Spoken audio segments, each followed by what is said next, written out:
paano ko na-acquire lahat ng mga items na to. As an affiliate marketer, gusto kong mag-share sa inyo at makapag-motivate sa inyo para magpatuloy sa pagiging affiliate marketer. Way back 2024, around November to December, malalim yung iniisip ko bago ako mag-decide na uuwi ako dito sa probinsya. Kasi yung doubt ko noon, dahil wala akong mga free sample pa nga dito sa account na to, hindi kasi to active nung nandun ako sa Maynila. So meaning to say, wala tong benta, as in zero, tapos wala tong free sample. Pero nandun yung mindset ko na sabi ko, pag naging active ako dito at gumawa ako ng quality content, sabi ko kaya kong makakuha ng mga free sample at magkaroon ng benta araw-araw. So, ganun lang muna yung paniniwala ko. Pero in reality, wala talaga akong benta pa at wala pa nga akong free sample. Kaya chinat ko yung pamangkin ko na si Jezabel, na isang affiliate marketer din, na nandito siya sa Samar. Siya kasi marami ng mga free sample na natatanggap. Kaya sabi ko, pag umuwi ako dyan, pwede bang pahiram ako ng mga product mo, ipapromote ko lang, ganyan. Kasi syempre medyo may pag-aalangan din ako dahil hindi naman agad pag nagagawa ko ng video ng isang product, may magpapadala na sa akin ng mga free sample. At yung iniisip ko pa is, meron kasi akong monthly na binabayaran, gawa ng nag-loan ako ng cash sa bangko. Medyo malaki din dahil pinangpagawa ko dito sa bahay namin. So, isa yun sa pinangangambahan ko, baka wala akong ipang bayad kasi totally mawawalan talaga ako ng trabaho. May dadalhin naman akong pera dito sa probinsya, yun nga, yung pinang-loan ko at yung savings ko na hindi rin naman sobrang laki dahil bumili ako ng drone, bumili ako ng camera. So, ayun, mixed emotion ako kung uuwi ba ako or what not.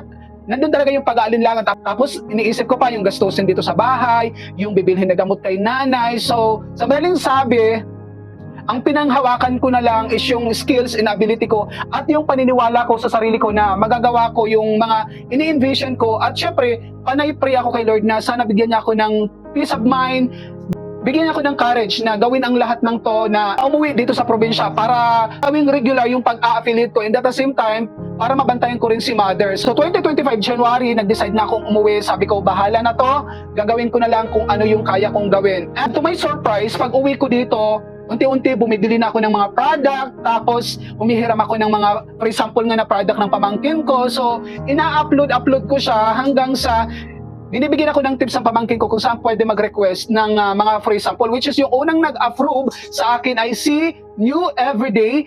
Yun yung unang nagtiwala sa akin hanggang sa nagtuloy-tuloy na yung mga free sample at hanggang ngayon, eto yung mga natanggap ko, yung tatlong ano na yan, na grass cutter, free sample yan. Yung mga sprayer na yan, free sample yan, at ilang mga product dito ay free sample. Pero yung iba dito ay mga binili ko na gamit sa bahay, katulad na itong storage rack.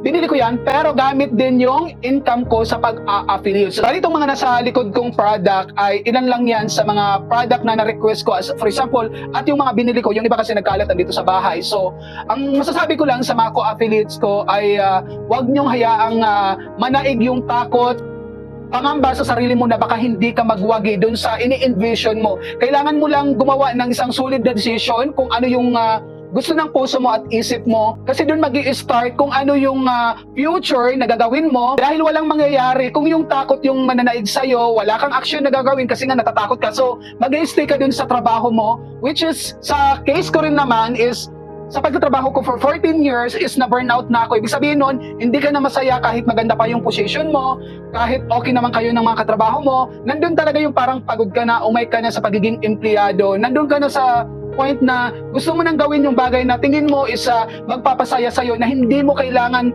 pumasok ng ganitong oras, na wala kang sinusunod na schedule, gigising ka kung kailan mo gusto, and at the same time, kumikita ka pa rin. So, which is itong platform ng affiliate kay Orange App at kay Black App, malaking tulong talaga sa akin. Anyway, sa finance matter, ito talaga yung parang sumasalba sa akin sa araw-araw at sa lahat na gastusin.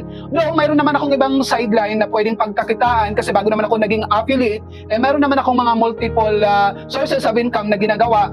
Kaya kahit paano, mayroon akong backup kapag walang benta kay TikTok, mayroon akong ibang sources of income na hindi naman sobrang lalaki din naman ang income nun. So parang pag pinagsama yon, nagiging okay rin naman yung income natin. So kaya ang gusto ko lang naman sabihin sa mga katulad kong nangangarap magkaroon ng magaan na buhay financially, kailangan lang natin magpatuloy, wag hihinto kung ano man yung mga pangarap natin, samahan ng sipag. Huwag matakot magsimula, huwag matakot magdesisyon, bitawan yung mga bagay na yun yung nakasanayan mo, which is yun yung tinatawag na comfort zone, na pag nandun ka lang sa area na yun, hindi ka talaga mag-grow kasi nai-stuck yung skills mo, yung capability mo, yung knowledge mo, yung talento mo.